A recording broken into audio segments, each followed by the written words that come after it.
Unleash the power of knowledge and connect with the heartbeat of the African diaspora.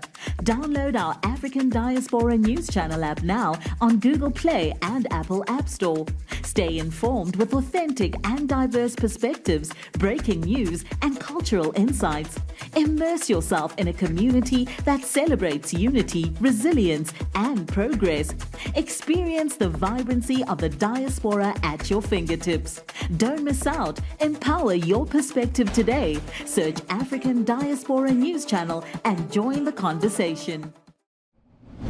Peace, family. Vicki Dillard here for African Diaspora News Channel. Thank you so much for tuning in. Beloved, as you come in, be sure to give us a big thumbs up and share the broadcast. And also, if you get a moment, be sure to download our wonderful new professional app. Yes, African Diaspora News Channel. We have our own app. Be sure to download it, beloved. You will certainly love it. Thank you so very much. Family, certainly you have been hearing about the goings on of Haiti, it's called Haiti, in the news lately.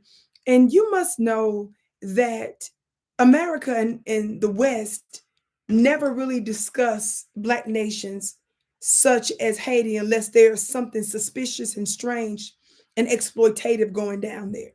You all know and certainly have seen my coverage talking about the suspicious activity of the Kenyan president, Mr. Ruto, in agreeing to send 1,000 security police to Haiti. And of course, the United States is all for it, which is completely suspicious. And of course, we know that the United States and the West have had, and France and so forth, and others have certainly, we've connected the dots to show how their dirty little hidden hand has been involved in the undoing of Haiti for many, many, many, many, many, many decades.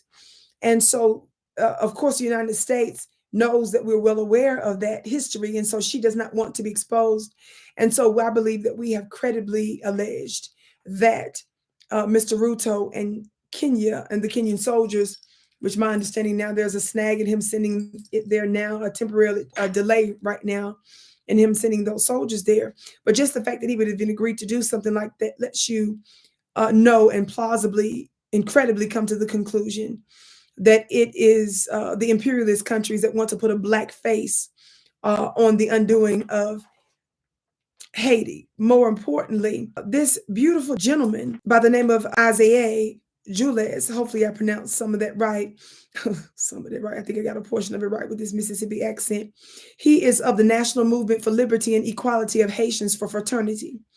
And if you are confused about why it is that the United States and others continue to butt in the business of Haiti, and why it is that we feel that when something is going on there, we get involved in it, or when there seems to be some level of violence, and in this case, they're talking about the gangs overrunning the country, why is it that we cover them out of nowhere? Then we go silent for some months or years, and then out of nowhere, all of a sudden, you see all of the white mainstream media around the world, all of a sudden, all at the same time discussing Haiti. It is not by accident. Something is up, and 10 times out of 10, there tends to always be a connection to exploitation and them brewing a war and discord and drama in that country so that they can justify their presence being there. I want you to watch these very, very short few second clips of extraordinary insight that this beautiful brother gave us. Watch this. The process began when they put a drug dealer and a criminal into power. He never won popular elections. It was Hilary Clinton flying down. It was a tweet from the State Department saying that Michel Martelly would be the next president or dictator of Haiti. This was a watershed moment. Then they put into power Jovenel Moise, who was later on assassinated by the very same system that put him into power, Nicolas Maduro. But what did the Haitian government do with these billions and billions of dollars that came in help? They swallowed it up. They stole it. So we mobilized in 2018. And we mobilized all the way through 2021. The popular forces were in the street.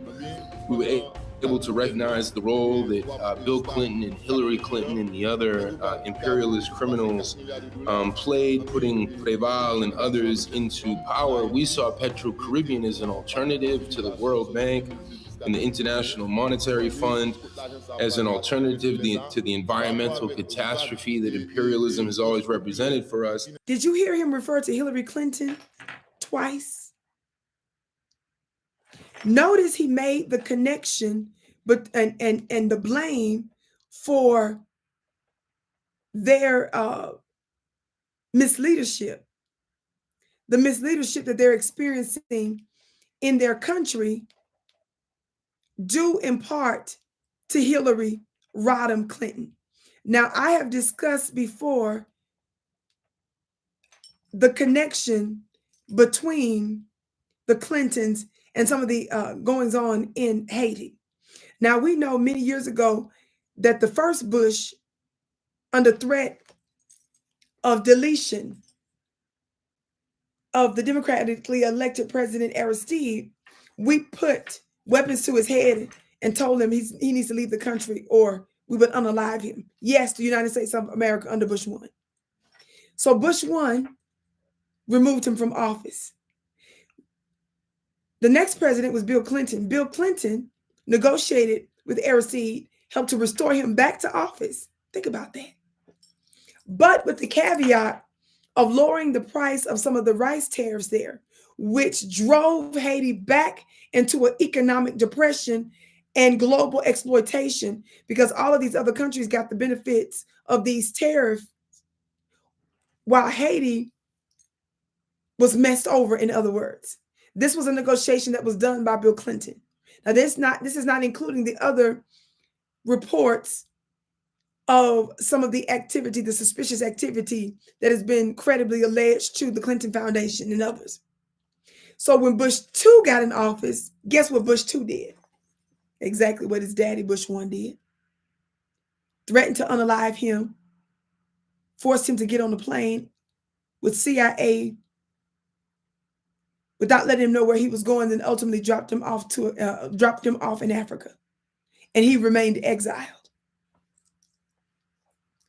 So when America is worried about what's going on with BRICS and why the world has a problem with us and the de-dollarization and all that, America, remember this. Remember this history there. Sadly, everywhere. Just about. In this other article I was able to pull up just as a reminder, notice that our brother, this whistleblower I'm calling him, not only did he repeatedly mention Hilary Clinton and called them criminals and directly connected her to the undoing of his country in modern times. In the context of that, he talks about how some of the Haitians rose up a few years ago to fight their government over billions of dollars connected to Petro Caribe. Now, if you're wondering what Petro Caribe or Caribe is, it was set up in 2005 by who? The then Venezuelan president, Hugo Chavez. He allowed Caribbean nations to buy Venezuelan oil on favorable terms. The countries were supposed to use the money they saved to improve infrastructure. But more than a decade later, it talks about in this article from Financial Times how Haiti has little to show for it.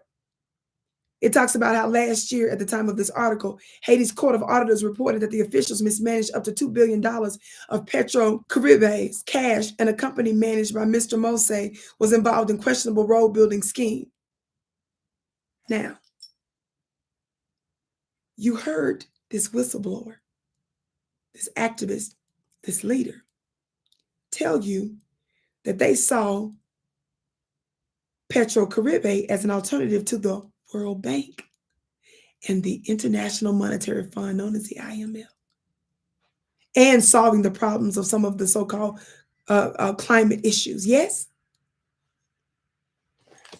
this is a scheme of world leaders that exploit and steal and engineer the destruction of these so-called third world countries and undeveloped countries. And please understand, they do that on purpose so that they will never become a superpower. And so that the United States and the West are able to continue to exploit, steal, delete, and destroy the world over. We've been hearing a whole lot of stuff in the news about Haiti. You've been hearing about how the gangs have been running over the city and all this kind of stuff. But our brother in this powerful interview gives us the details of that and talks about them working for the elites. And they do that to prevent the masses from coming out and organizing and exposing the system. He talks about the weapons. Of course, we know where many of the weapons have been traced from also, and how the weapons are not made in Haiti and they can't even afford them there. It talks about the hidden hand of the undoing of that country, and this gives us a great deal of insight, and it points to some very clear, he points to some very clear pernicious actors in this case. I'm going to be covering this and more, but of course I've discussed Haiti in times past on this network, so I can't wait to hear what you have to say about this. So be sure to comment below. My name is Vicki Dillard. Beloved, be sure to check out my website at VickiPlanet.com. That's VICKI Planet.com, VickiPlanet.com. I do a powerful monthly spiritual mastermind that gives you high-level insight and what they call forbidden knowledge to help you manifest destiny. You know, I heard a Dr. Stacia say one time that information changes the seasons of your life. And some of you all are familiar with the biblical text that says that my people perish for lack of knowledge. So if you can perish for lack of knowledge, you can also prosper with the right type of knowledge. This, I'm looking for folks that are giving me 12 months to help them transform to manifest destiny. Very affordable. If this is for you, be sure to check out my website at VickiPlanet.com. I can't wait to see you again.